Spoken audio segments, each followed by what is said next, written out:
बिहार विधानसभा निवडणुकीचा निकाल जाहीर झाला। बिहारची निवडणूक अनेक कारणांमुळे चर्चेत होती। यावेळी महाराष्ट्राचे सुपुत्र आणि शिवसेना शिंदे गटाचे नेते विजय शिवतारे यांचे जावई बिहार विधानसभेच्या निवडणूक रणसंग्रामात उतरले होते।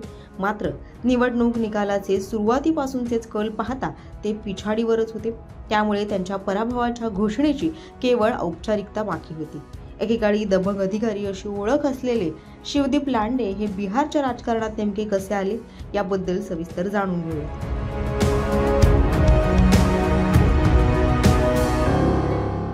महाराष्ट्र विधानसभा निवडणुकीआधी शिवदीप लांडे यांनी त्यांच्या IPS पदाचा राजीनामा दिला होता।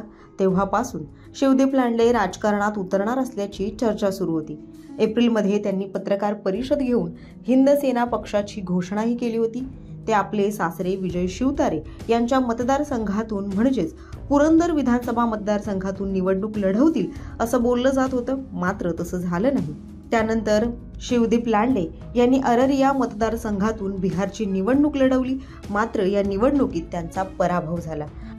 आतापर्यंतच्या आकडेवारीनुसार त्यांना 3704 मतं मिळाली असून ते 70,000 मतांनी पिछाडीवर आहेत।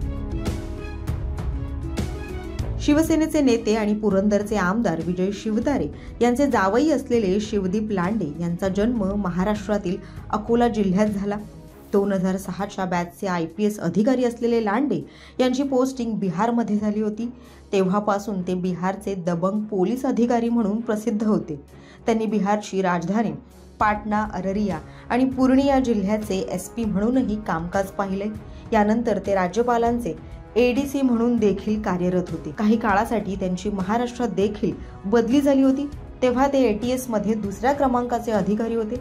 आपल्या दबंगगिरीमुळे ते बिहारमधील युवकांच्या गळ्यातील ताईत बनले।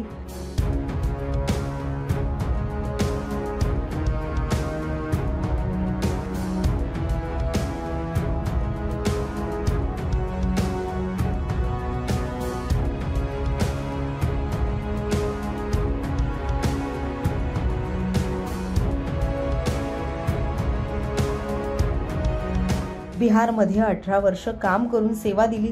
बिहार माझं कुटुंब आहे असं म्हणत शिवदीप लांडेंनी अधिकारी पदाचा राजीनामा देत बिहारच्या राजकारणात प्रवेश केला।